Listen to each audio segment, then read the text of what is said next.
Palayas na naman nga ng basaysay ang batang are. Eh kumpit ka na may itiwala ng pagtimo, hindi na pumirme. Ako'y palayas na naman nga ng aming bahay at ako'y may pupuntahan kaya ako inyong samahan. Tignan nyo muna ang aking itsura. Ay naku po. Ay Mick, pita pagkakainit nga ng lakad kong are kaya ako nag-shoot na lang na butas-butas at baka malalamigan ang singit. Charot. Ako ngayon naiyamot na at ang pagkakatagal dumaan ng biyaheng jeep po tricycle. Magaling na laang at may nagpasuno sa akin. Dini nga sa Batangas ay uso yung pag nadaanan mo iyong kakilala naglalakad ay iyong papasunuin. Siyempre, ipagtulong mo na sa tao, diga? Bumaba na nga ako sa cruising at di na ako sasakay at ako'y mag-aabang ng bus. Gawat tayo ay may pupuntahan at ako'y maraming gagawin ngayong araw. Ako'y inyong samahan. Kung inyo ay tatanong ko ano bagang dala kong bag nari ay may lamang parcel. Mamaya inyong malalaman kung ano bagang laman niyan. Maya pa kayo dumating na ang van at ako'y sumakay na. Tignan nyo naman ang aking tuhod. Diyos ko po. Kung akala niyo maalwa ng matangkad, abay mahirap din bumahay pagkagani. Pagkababa ko nga ako'y nagantay na sa aking sundo. Ako'y medyo matagal din nagantay at ang pagkakatagal ni Kukoy. Siguro kung sinusundo na rin buntis ay napaanak na. Charot. Kaya nga si Kukoy ay akala may kapatid ko na gayon ko na siyang ituring. Ay hindi ko lang alam ko ako'y tinuturing din niyang kapatid. Charot. Ay sobra kasi namin close. Tas ang mami niya ay parang mami ko na rin. Tas para din ako nakatira sa kanila pag ako'y napunta doon. Dini nga kami dumiretso sa palengke ng Taal. Gawat din maraming parintahan ng mga formal attire. Eh pero kami bago magganap ay si Kukoy ay napapaibig daw sa mangga kaya siya bumili muna. Shoutout nga pala kay tatay na binila namin at kung kayo mapaparne,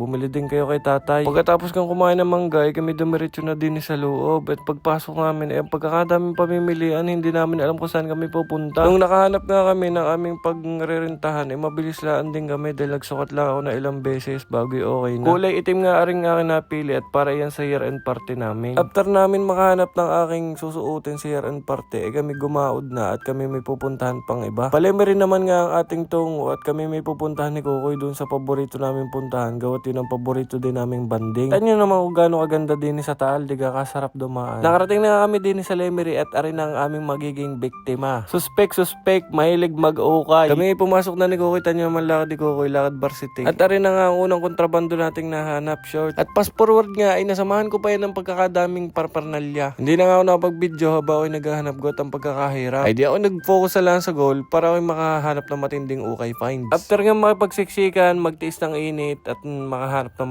marami at mamili kung alin baga talagang bibilin ay ako nagbayad na. Dini nga sa spot namin nga medyo mura lang ang ukay, nagre rin sa 100 to 150 kaya marami rin kami nabili ni Kukoy. Tanyo naman ang pinaglagyan at sako na. Kami nagbuko Diyos lang saglit tapos kami dumiretso na din sa Lumihan. Ari nga ang main event. Kami nga gutom na at kami mga wala pang kain. Umanap lang kami ng pupwestuhan at nakakita na si Kukoy at safe na kami din. Ako ngayon matagal ng luming-lumi, gawa 2 months sa ata yung huli kong lumi. Si Kukoy ngayon na order na kaya sabi ko ang akin ay jumbo. Tapos tara na, ipakita na natin kung anong laman ng aking bag. Pagkabalik nga ni Kukoy sa aming lamesa, ibinigay ko na rin kontrabando para sa kanya. Yan nga pala yung regalo ko sa kanya, gawat birthday niya noong November 28. Inyo naman batiin, charot. Grabe nga ang pagtanaw na utang na loob ko sa kanya at kay mami. Kasi malaki din naman nga talaga na itutulong nila sa akin. Hindi ko na nga rin binalot ang aking regalo sa kanya, hinayaan ko na doon sa balot ng parcel. Sobrang nagustuhan naman daw ni Kukoy at panay nga ang pasalamat at may bago na daw siyang bag. Habang nag-aantay ng order naming lome, nagpiga na kami na rin kalamansi at may katagalan talaga ang serving. Dumating na nga order ng chami at ang akin naman ay lomi. At dahil nga kami pasal na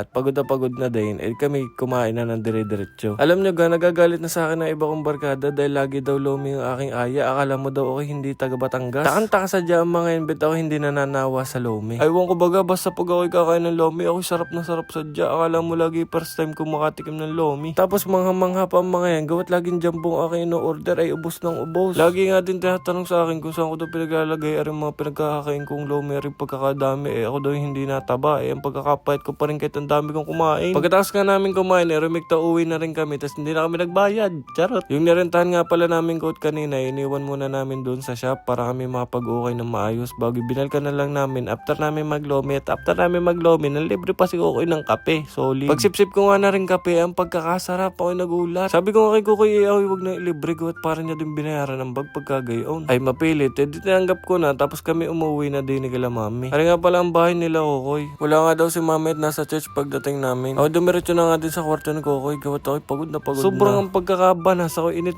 na kaya binuksan ko na ring aircon at ako'y tumapat na laang at hindi ko nasadya kaya. Sobrang solid nga na rin naging lakad namin magapo ni Kukoy. Sobrang solid nyo din kaya salamat sa pagsama sa amin. Ay siya hanggang din nilalakad sa susunod na ulit paglakwat siya. Gina?